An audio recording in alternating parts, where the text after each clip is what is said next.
بسم اللہ الرحمن الرحیم۔ اسلام کے 5 بنیادی ارکان میں سے ایک اہم رکن زکوٰۃ ہے۔ نماز، روزہ، اس کے بعد تیسرے نمبر پر زکوٰۃ۔ زکوٰۃ بہت ہی اہم فریضہ ہے۔ اللہ تعالیٰ نے کئی مقامات پر نماز کے ساتھ زکوٰۃ کا ذکر کیا ہے، اور زکوٰۃ بہت ہی اہم فریضہ ہے۔ یہ بات ہمیں اپنے ذہن سے نکال دینی چاہیے کہ زکوٰۃ رمضان میں فرض ہے۔ ایسا نہیں ہے، زکوٰۃ تو ہر آدمی کے اوپر کبھی بھی فرض ہو سکتی ہے۔ اب وہ کس کے اوپر فرض ہے اس کے بارے میں آگے ہم تذکرہ کرتے ہیں۔ تو جاننا چاہیے کہ زکوٰۃ ہر اس شخص کے اوپر فرض ہے جو 7.5 تولہ یا 52.5 تولہ جس کے پاس چاندی ہو۔ 7.5 تولہ سونا یا 52.5 تولہ چاندی یا ان کی قیمت جس شخص کے پاس ہوگی اس کے اوپر زکوٰۃ فرض ہوگی۔ سونا چاہے آپ نے اپنی بیٹی کے شادی میں دینے کے لیے بنوا رکھا ہو یا اپنے استعمال کے لیے آپ نے بنوا رکھا ہو، سونے کے اوپر ہر حال میں زکوٰۃ فرض ہوتی ہے۔ ایسے ہی چاندی، یہ بھی ایسی چیز ہے کہ آپ اس کو استعمال کریں یا نہ کریں، یا آپ اس کو اپنی بیٹی کے لیے بنوا کر رکھیں یا ایسے ہی کسی اور کام کے لیے رکھیں، ہر حال میں سونے اور چاندی کے اوپر زکوٰۃ فرض ہوتی ہے۔ پھر یاد رکھیں کہ اگر آپ کے پاس 1 تولہ سونا ہے یا 5 تولہ سونا ہے یا 6 تولہ سونا ہے اور اس کے علاوہ آپ کے پاس کچھ بھی نہیں ہے، 1 روپیہ بھی نہیں ہے، تو پھر آپ کے اوپر زکوٰۃ فرض نہیں ہے، اس لیے کہ یہ 7.5 تولہ سے کم ہے۔ لیکن آگے جو مسئلہ ہے وہ بہت غور سے سننے کی ضرورت ہے۔ اگر آپ کے پاس 1 تولہ سونا ہے اور 100 روپیے ہیں، تو اب ہم یہ نہیں کہیں گے کہ ہمارے پاس تو 7.5 تولہ سے سونا کم ہے اس لیے ہمارے اوپر زکوٰۃ فرض نہیں ہے، بلکہ اب یہ معیار بدل جائے گا۔ اب یہ معیار چاندی کا معیار بن جائے گا اور چاندی کے حساب سے آپ صاحب نصاب ہو جائیں گے۔ یعنی آپ کے پاس 1 تولہ سونا ہے جس کی قیمت تقریباً 52,000 روپیے ہے، اور اس کے ساتھ ساتھ آپ کے پاس 100 روپیے ہیں، تو اب 52,000 روپیے کو جوڑیں گے اور اس کے ساتھ 100 روپیے کو جوڑیں گے اور زکوٰۃ اپنی نکالیں گے۔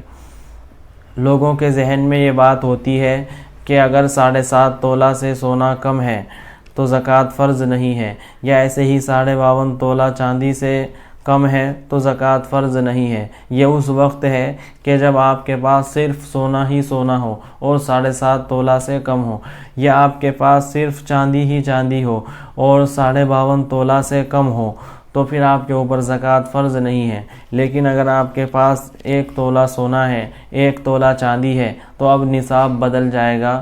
اب چاندی کی قیمت سے اس کا حساب لگایا جائے گا۔ 52.5 تولہ چاندی کی قیمت تقریباً آج کے دور میں 37,000 روپیے بنتی ہے۔ جس شخص کے پاس 37,000 روپیے ہوں گے اس کے اوپر زکوٰۃ فرض ہوگی۔ سب سے اہم چیز زکوٰۃ کے اندر وہ نصاب کا مالک بننے کی تاریخ ہے، اور جس دن آپ نصاب کا مالک بن رہے ہیں، جس دن آپ کے اوپر زکوٰۃ فرض ہو رہی ہے، سب سے اہم وہ تاریخ اور وہ دن ہے۔ ہر آدمی کام کرتا ہے، پیسہ کماتا ہے، اس کی زندگی میں کوئی نہ کوئی دن ایسا ضرور آتا ہے کہ وہ اتنے پیسے کما لیتا ہے کہ جس سے اس کے اوپر زکوٰۃ فرض ہو جائے اور وہ نصاب کا مالک ہو جائے۔ تو جس تاریخ میں اور جس دن میں آپ کے پاس 37,000 روپے آئے ہوں جو نصاب کا مالک بننے کی مقدار ہے، تو آپ کے اوپر زکوٰۃ فرض ہو جائے گی، اور اس کے اندر چاند کی تاریخ کا اعتبار ہوگا، انگریزی تاریخ کا اعتبار نہیں ہوگا۔ آج تقریباً رمضان المبارک کی 19 تاریخ ہے، تو اگر آج آپ کے پاس 37,000 روپے آئے ہیں تو آج سے آپ کی زکوٰۃ کا سال شروع ہو گیا ہے، آپ کے اوپر زکوٰۃ فرض ہو گئی ہے۔ یہی 19 تاریخ جب اگلے سال آئے گی، 1 سال گزرنے کے بعد آپ کے اوپر زکوٰۃ فرض ہو جائے گی، اور اس 19 تاریخ میں جتنے پیسے آپ کے پاس ہوں گے، جتنا مال آپ کے پاس ہوگا، اس سب کو جوڑ کر اس میں سے زکوٰۃ نکالی جائے گی۔ بیچ میں مال کم ہوتا رہے یا زیادہ ہوتا رہے اس سے کوئی فرق نہیں پڑتا ہے۔ آپ کی جو تاریخ ہے، جس دن آپ نصاب کے مالک بنے ہیں، اس تاریخ کا اعتبار ہوگا اور اس کے حساب سے زکوٰۃ نکالی جائے گی۔ آپ کے پاس 19 رمضان کو اتنے پیسے آئے تھے کہ آپ نصاب کے مالک بن گئے تھے اور آپ کے اوپر زکوٰۃ فرض ہو گئی تھی، تو اگلا 1 سال گزر جانے کے بعد جب اگلے سال 19 تاریخ آئے گی رمضان کی، اس وقت آپ کے اوپر زکوٰۃ فرض ہو جائے گی۔ اس تاریخ میں جتنے پیسے آپ کے پاس ہوں گے ان سب کو جوڑ کر آپ کو زکوٰۃ نکالنی ہوگی۔ یہ تاریخ کا مسئلہ بہت زیادہ اہم ہے۔ ہم لوگ رمضان کے مہینے میں زکوٰۃ اس لیے نکالتے ہیں کہ رمضان کے مہینے میں ایک فرض کا ثواب 70 فرض کے برابر کر دیا جاتا ہے اور نفل کا ثواب فرض کے برابر کر دیا جاتا ہے۔ اس فضیلت کو دیکھتے ہوئے ہمیں رمضان میں زکوٰۃ ادا کرنا تو صحیح ہے، لیکن زکوٰۃ پوری ادا ہونی چاہیے۔ اگر ایک دن کی بھی زکوٰۃ ادا نہ ہوئی یا 1 روپیہ بھی زکوٰۃ میں ادا نہ کیا تو وہ روپیہ جب دوسرے مال میں مل جائے گا تو حدیث شریف کے مطابق اس دوسرے مال کو بھی ہلاک کر دے گا، اور بعض حدیثوں میں ہے کہ اس آدمی کی جان کو بھی ہلاکت کا خطرہ ہے۔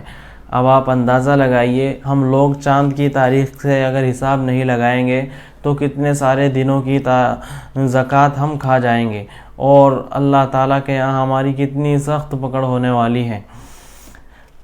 تاریخ کا اہم ہونا اس لیے بھی ضروری ہے کہ جیسے مثال کے طور پر آپ کے اوپر زکوٰۃ فرض ہوتی ہے 19 تاریخ کو، آپ نے اس سے پہلے 10 تاریخ کو اپنی زکوٰۃ ادا کر دی، جس وقت آپ کے پاس 2 لاکھ روپے تھے۔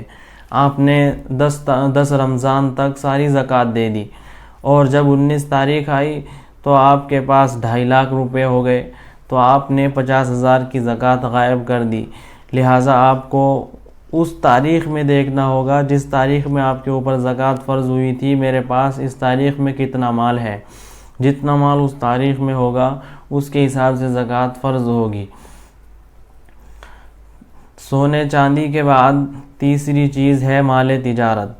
مال تجارت یعنی آپ نے بزنس کے لیے، نفع کمانے کے لیے جو کچھ بھی کر رکھا ہے، پلاٹ خرید رکھا ہے، مکان خرید رکھا ہے، گاڑی خرید رکھی ہے یا موبائل خرید رکھا ہے، کوئی بھی چیز آپ نے نفع کمانے کے لیے خریدی ہو، بزنس کے لیے خریدی ہو، اس کے اوپر زکوٰۃ فرض ہوتی ہے۔ استعمال کے سامان کے اوپر زکوٰۃ نہیں ہوتی ہے، جیسے مکان ہے بہت بڑا ہے لیکن استعمال کے لیے ہے، یا گاڑی ہے بہت عالی شان استعمال کے لیے ہے، موبائل ہے بہت مہنگا وہ بھی استعمال کے لیے، تو ان کے اوپر زکوٰۃ فرض نہیں ہوتی ہے، سوائے سونا چاندی کے۔ سونا چاندی ایسی چیز ہے کہ وہ استعمال کے لیے ہو یا نہ ہو اس کے اوپر ہر حال میں زکوٰۃ فرض ہے۔ اس کے علاوہ جو دوسرے سامان ہیں ان میں یہ دیکھا جائے گا کہ نفع کے لیے اور بزنس کے لیے خریدے ہیں یا اپنے استعمال کے لیے خریدے ہیں۔ اگر اپنے استعمال کے لیے خریدے ہیں تو زکوٰۃ نہیں ہے، اور اگر بزنس کے لیے خریدے ہیں تو زکوٰۃ فرض ہے۔ چوتھی چیز ہے نقدی اور کیش۔ آپ کے پاس بینک میں یا اپنی پاکٹ میں جو پیسے رکھے ہوئے ہیں ان کو بھی آپ زکوٰۃ کے اندر جوڑیں گے اور پھر زکوٰۃ نکالیں گے۔ اب میں آپ کو آسان سا طریقہ بتا دیتا ہوں زکوٰۃ کا۔ جیسے آپ کے پاس 5 لاکھ روپے کیش ہیں، 5 لاکھ روپے کا آپ نے پلاٹ خرید رکھا ہے، اور ایسے ہی 5 لاکھ روپے آپ نے بینک میں رکھے ہوئے ہیں۔ ان سارے پیسوں کو آپ جوڑیں گے اور 40 سے اس کو تقسیم کر دیں گے، جو بھی نتیجہ آئے گا 2.5% کا، اس کے حساب سے آپ زکوٰۃ دیں گے۔ اب مسئلہ رہ جاتا ہے قرضے کا۔ آپ نے جو قرضہ دوسرے کو دے رکھا ہے، اگر آپ کو امید ہے کہ وہ قرضہ میرے پاس واپس آ جائے گا تو آپ کو اس کی بھی زکوٰۃ دینا ضروری ہے۔ ایک چیز ہوتی ہے کمیٹی۔ کمیٹی کی اگر آپ نے قسطیں ادا کر دی ہیں، جتنی قسطیں ادا کر رکھی ہیں اور کمیٹی ابھی آپ کے پاس نہیں آئی ہے، تو جتنی قسطیں دی ہیں ان سب کو بھی آپ اپنے مال کے اندر جوڑیں گے اور اس کے حساب سے زکوٰۃ نکالیں گے۔ آپ کے پاس اگر قرضہ ہے لوگوں کا، جیسے آپ نے کمیٹی ڈالی اور کمیٹی اٹھا لی اور ابھی اس کمیٹی کی کچھ قسطیں دینا باقی ہیں، تو وہ جو قسطیں دینا باقی ہیں وہ آپ کے اوپر دوسرے کا قرضہ ہے، اس لیے اس کو نکال لیا جائے گا، اس کی زکوٰۃ ادا نہیں کی جائے گی۔ جیسے آپ نے کسی سے قرضہ لے رکھا ہے تو آپ قرضے کی زکوٰۃ نہیں دیں گے، یہ اللہ تعالیٰ کی طرف سے چھوٹ ہے، اس کو الگ کیا جائے گا۔ جتنا مال آپ کے قبضے میں ہے، آپ مالک ہیں، اس کی زکوٰۃ آپ کے اوپر فرض ہے۔ یہ بنیادی مسائل ہیں زکوٰۃ کے، جن کا جاننا ہمارے لیے بہت زیادہ ضروری ہے۔ سب سے اہم ہے نصاب کا مالک بننے کی تاریخ، جس دن آپ کے اوپر زکوٰۃ فرض ہوئی ہے، جس دن آپ کے پاس اتنے پیسے آئے ہیں کہ آپ نصاب کے مالک ہو گئے ہیں، اس تاریخ کا یاد رکھنا بہت زیادہ ضروری ہے۔ وہ تاریخ جب اگلے سال 1 سال گزرنے کے بعد آئے گی، اس تاریخ میں جتنا مال آپ کے پاس ہوگا اس کے اوپر زکوٰۃ فرض ہوگی۔